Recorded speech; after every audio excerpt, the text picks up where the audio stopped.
Hello everyone. In today's lecture we're going to take a look at Move 2 of the introduction section in detail. We're going to look specifically at 5 steps that are within Move 2. So last time we talked about Move 1, establishing a territory. Today we're going to talk about Move 2, which we're going to call identifying a niche. And then next time we'll talk about Move 3. The purpose of Move 2 is a very critical part of what you're going to want to do in your introduction section. Because Move 2 points out a gap in previous research, words that convey a sense of negativity, something that's lacking or problematic, are used. For example, conjunctions such as however, yet, but are signaling words, something that suggests that although you've introduced something in the past, there's some sort of problem or issue with that. In addition to that, negative quantifiers like no, little, and none are also used to suggest something is lacking or missing. And there is a wide variety of different verbs and adjectives, nouns that all can be used to help point out this problem. The purpose of Move 2 is, as I said, really critical because it suggests that there's a turn from the overall broad area that you've already identified in Move 1 to a more narrow focused area. And by doing that, you also indicate that there's some sort of problem or issue with that broad area. Perhaps research hasn't been done there, or there's some sort of problem with that research. Okay, so within Move 2, there are 5 steps, as I said earlier.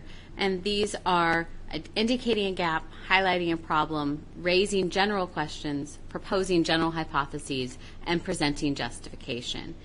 And in this move, we want to be able to indicate that there's a reason, a purpose for you conducting your research, that it fills a gap in previous work that hasn't been conducted or that's been conducted in some limited or incomplete way.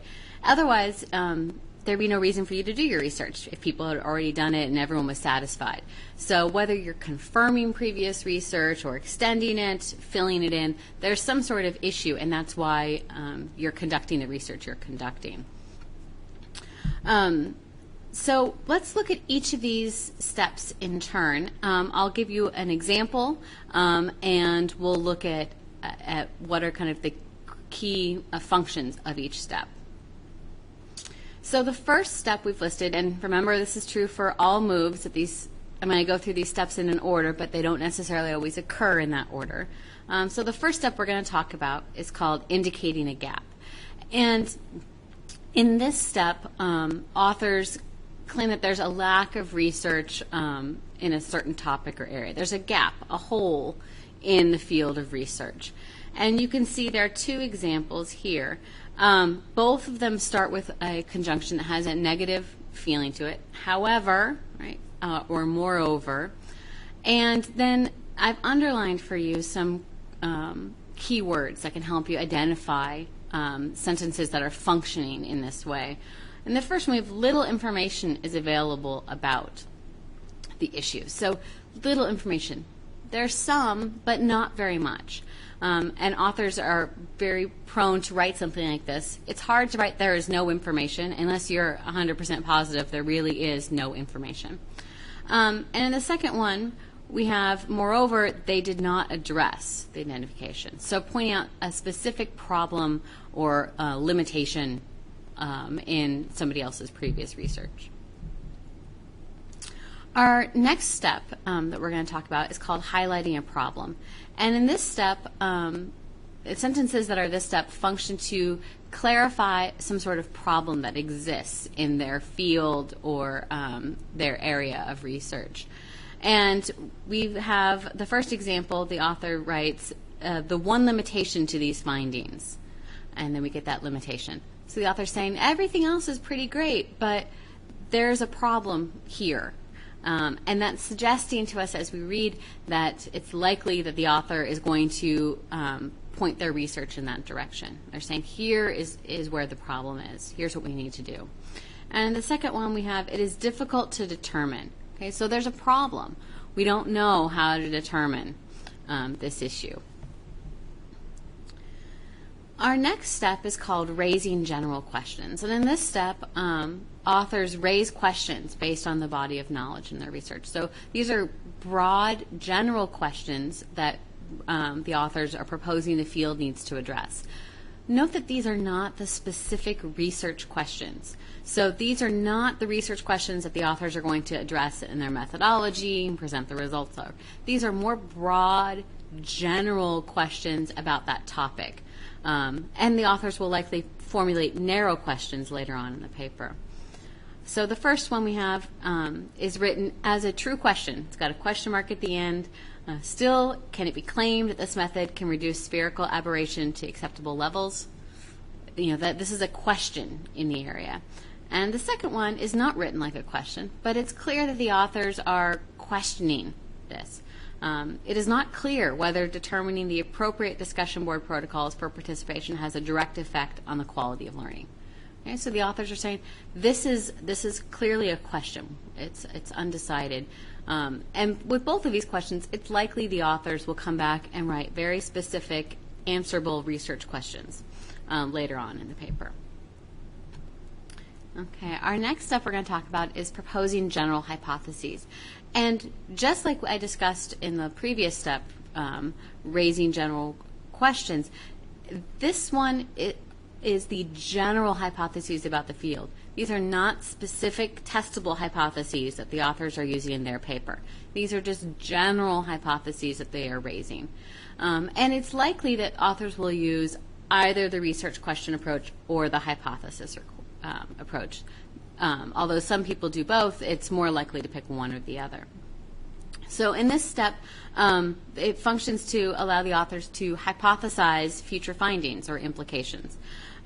We get in the first example, we have the use of the word likely. Right? So they're saying it's possible. They're hypothesizing. And the second one, we also have the word expected. Again, something about the probability of something happening in the future. We also might see modal verbs like may or might. And all of this shows kind of a degree of conjecture, of guessing about the future. Okay. Our last step we're going to talk about is presenting justification.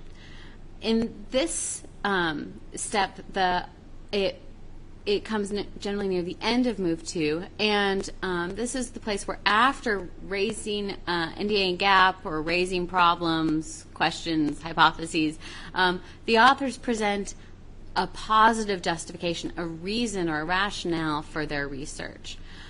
So the authors have pointed out that there's some sort of problem or question, but rather than ending on that negative note, they turn and they say, and it's important for us to find this answer because of something. So we have in the first example, the understanding of the physics of such a separation bubble under the influence of incoming wakes is crucial to determine the profile losses and aerodynamic performance of the blades. Even if we don't understand anything else in that sentence, we hear the understanding of something is crucial to something else. So we know that the authors are saying that whatever issue is at hand is really important to figure out. They're saying we need to solve this problem. And again, with the second example, since research suggests conflicting results on the use of navigational tools, further studies should be conducted. Okay? This issue is important, and we should examine it more further. Okay? So there's an important note here. I've said before that the moves and steps don't come in a necessarily chronological order, but that's particularly true here with Move 2. It doesn't necessarily occur after a complete Move 1, the review of previous research and all the steps within that, but it may follow individual reviews of research. So you might see it as a cycle in a paper where you have review of a particular paper or a particular small area, and then Move 2. What are the gaps, problems, etc. And then back reviewing another small subsection of research, and then again, gaps, problems, questions, where it goes back and forth back and forth in a cycle. So that's a very, very common strategy, and as you're looking at papers in your own corpus, that's one you're likely to see. Okay, so next we're going to look at some examples. I'd like you to read the examples and feel free to pause the audio so you have time to really read through each example, and then try to guess and, well, hopefully figure out, rather than just guess, which step each example best matches. And remember, we're looking at what the step functions as. Okay, so here's our next step. Go ahead and pause your video. Okay, did you get a chance to look it over? Let's look at what I have highlighted for you. Okay. I hope that when you looked at the sentence, some of the key words that popped out for you were little published information. That should have kind of started to get your mind thinking, oh, they're pointing out that there's some sort of problem here. And in fact, this is indicating a gap. You might be saying, though, wait a minute. Last time we talked about reviewing previous research, and you pointed out that there were, anytime we see citations, that was likely an example of reviewing previous research. And you would be right. In this sentence, we have not only two steps, but two moves within the same sentence. And so you can see where I've just highlighted the author's names and dates are examples of reviewing previous research from Move 1. However, the sentence as a whole has a clear function. The function is not to review the research. The function is to say, although there is some research, there's a problem with that research. And so that's something you want to pay attention to. It's perfectly fine to have multiple steps and multiple moves within a single sentence, but a sentence generally has one main dominant function, and it may have lesser functions as well. So as you're going through, look for that main dominant function as well as those lesser functions. But it is perfectly acceptable to combine them together at times. Okay, here are two more steps. Pause your video. Okay, do you get a chance to look at these? Let's look at these one by one. In our first example, you probably should notice that it ends in a question mark. And it's written as a question. Now, you still have to go and look and make sure, is this a research question or is this something else?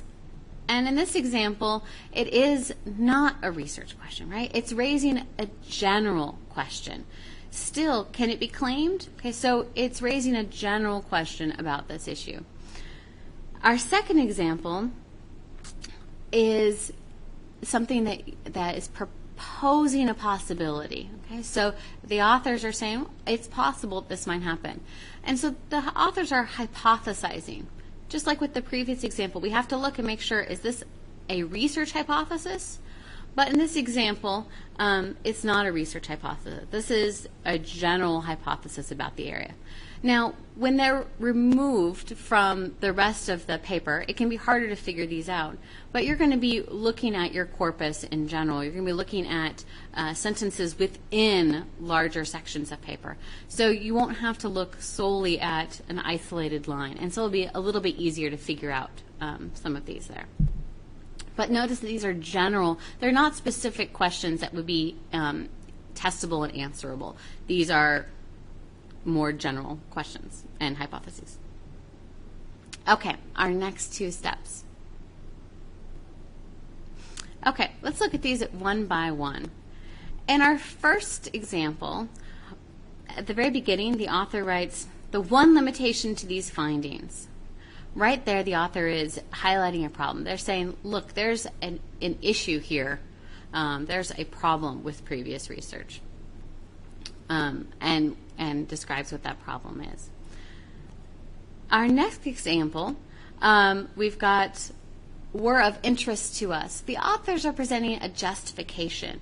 They're presenting a rationale for why they are conducting the research that they're conducting. And then at the very end, you might have noticed, and maybe this, you were like, wait a minute. At the very end, we've got 10 and 11. In some fields, this is how you have citations. for research. So the 10 and 11 are indications of citation style. And so we've got a little bit of a move 1 at the end, reviewing previous research.